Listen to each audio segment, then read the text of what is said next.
اسرائیل بنے گا حدیث میں خبریں یہ سارے مسلمان ممالک تمہارے ہاتھ سے نکل جائیں گے مسلمانوں، یہ عراق اور اردن اور یہ اور وہ، یہاں تک کہ ترکی، سعودی عرب کا بھی شمالی حصہ نکل جائے گا۔ البتہ مدینے کا جو ان کا پروگرام ہے اس کو اللہ نہیں پورا ہونے دے گا، مدینے میں داخلے کی ان کو اجازت نہیں ملے گی۔ بہرحال یہ سارا کچھ ہونے والا ہے۔ وہ وقت بھی آنے والا ہے کہ حضور کی ایک حدیث کے مطابق ایک شخص کے 1000 بیٹے ہوں گے تو 999 ختم ہو جائیں گے، ایک بچے گا۔ یہ وقت بھی آنے والا ہے کہ حضور فرماتے ہیں اتنی بڑی جنگ ہوگی، اتنی خوریزی ہوگی کہ پوری زمین اٹھ جائے گی لاشوں سے۔ تو پرندہ جو ہے کوئی، ایک تو پرندے ہوتے ہیں کہ جو مردار خور ہے، گدھ ہے، وہ تو بڑی خوشی سے اتریں گے، تناول فرمائیں گے لاشوں کو۔ اسی طریقے سے کوے ہیں، چیلے ہیں، لیکن جو نفاست پسند پرندے ہیں وہ لاش کے اوپر اترنا نہیں چاہتے۔ تو ایک پرندہ اڑتا چلا جائے گا، اسے کہیں زمین پر اترنے کی جگہ نہیں ملے گی، لاشیں ہی لاشیں ہوں گی، یہاں تک کہ وہ تھک ہار کر اس کے جو ہے پر جواب دے جائیں گے، گرے گا تو لاش پر گرے گا۔ یہ وقت آنے والا، اور یہ یہودیوں کے ہاتھ میں، یا یہودیوں کے جو سپورٹرز ہیں اس وقت، جو ان کے ہاتھ میں آلہ کار ہیں، ان کے ہاتھوں آنا ہے۔ میرے نزدیک اس کام کے لیے اس ملعون قوم کو، کہ جو حضرت عیسیٰ کے زمانے سے ملعون ہو چکی ہے، اس کو باقی رکھا گیا ہے، اسے یہ موقع دیا گیا ہے۔ اس نے اسرائیل بنا لیا ہے، تقریباً 2000 سال کے بعد وہ دوبارہ آ کر آباد ہوئے اس سرزمین میں جہاں سے نکال دیے گئے تھے 70 عیسوی کے اندر۔ یہ سارا کچھ کیوں ہو رہا ہے؟ ان کا یہ استثناء کیوں کیا گیا؟ یہ بڑی تلخ بات ہے، یہ یاد کر لیجیے۔ کیونکہ یا تو قوم اسی وقت ہلاک کر دی جاتی، جیسا کہ ہوا قوم نوح، قوم ہود، قوم عاد، قوم ثمود، قوم شعیب، یہ ہوا کہ نہیں ہوا؟ اور سدوم اور عمورہ کی بستیاں جہاں حضرت لوط بھیجے گئے، اور آل فرعون جو ہلاک کیے گئے، یا تو پوری قوم ہلاک کی جاتی؟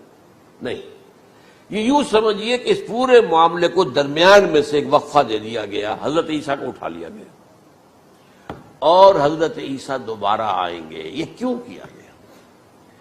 اب اس میں بڑی تلخ بات آپ سے کہہ رہا ہوں، یہ آپ کے لیے قبول کرنا آسان نہیں، حلق سے نیچے اٹھنے کی مشکل سے۔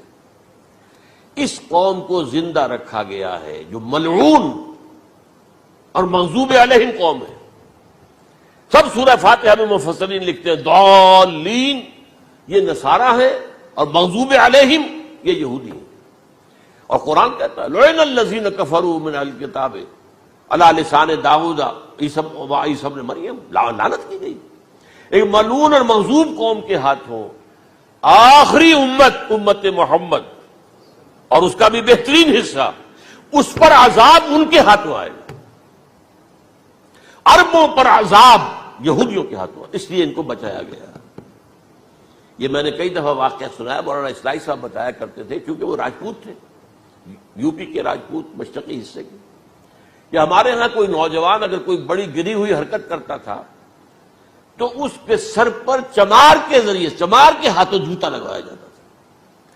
اگر راجپوت کے سر پر راجپوت کا جوتا گرا تو چلو تکلیف تو ہوئی، لیکن یہ کہ راجپوت کا جوتا گرا ہے نا، پڑا ہے، لیکن راجپوت کے سر پر چمار کا جوتا، جس کو آپ انگریزی میں کہتے ہیں to add insult to injury, وہ تکلیف بھی ہے جوتا کھانے کی، اور انسلٹ ہے کہ چمار مار رہا۔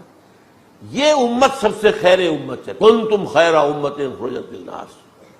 اس کے لیے عذاب بھی بدترین آئے گا، اور کن پر آئے گا؟ اس امت کا جو اصل نیوکلیس ہے عرب، جس کے بارے میں حضور کی حدیث موجود ہے ویل للعرب، عرب کے لیے بہت بڑی ہلاکت۔ اور آج ہماری نظر میں آ رہا ہے وہ ملعون اور مغضوب علیہم قوم، ان کے سینے کے اندر خنجر کی طرح بھونکی گئی ہے، اور 30 کروڑ کے قریب عرب بے حمیتی، بے غیرتی، بزدلی، کمزوری، ذلت، مسکنت کی مثال بنے ہوئے۔ کوئی بول سکتا ہے اس اسرائیل کے خلاف؟ کو بول سکتا ہے؟ 30-35 لاکھ آدمی ہے اسرائیل کے اندر یہودی، اس سے زیادہ تو امریکہ میں 50 لاکھ کے قریب، کل 1.25 کروڑ آدمی ہے یہ یہودی پوری دنیا کے اندر۔ لیکن دیکھیے جو چاہتا کرتا ہے، جب چاہا اس نے عراق کے ایٹمک انسٹالیشن کو تباہ کر دیا، اور سعودی عرب کی فضا میں اس کو فیول کیا ہے انہوں نے، دوبارہ ری فیولنگ جو ہوئی ہے ان کے جہازوں کی، وہ سعودی عرب کی فضا میں ہوئی۔ اللہ تعالیٰ نے یہ کوڑا ان مسلمانوں کے لیے رکھا ہوا ہے کہ جن کے رتبے ہیں سوا، ان کی سوا مشکل ہے۔ جتنا اونچا مقام اللہ نے دیا عربوں کو، ان میں حضور کو اٹھایا، ان کی زبان میں اپنا آخری کلام نازل کیا، تو ان کی ذمہ داری بھی بہت ہے۔ جن کے رتبے ہیں سوا، ان کی سوا مشکل ہے۔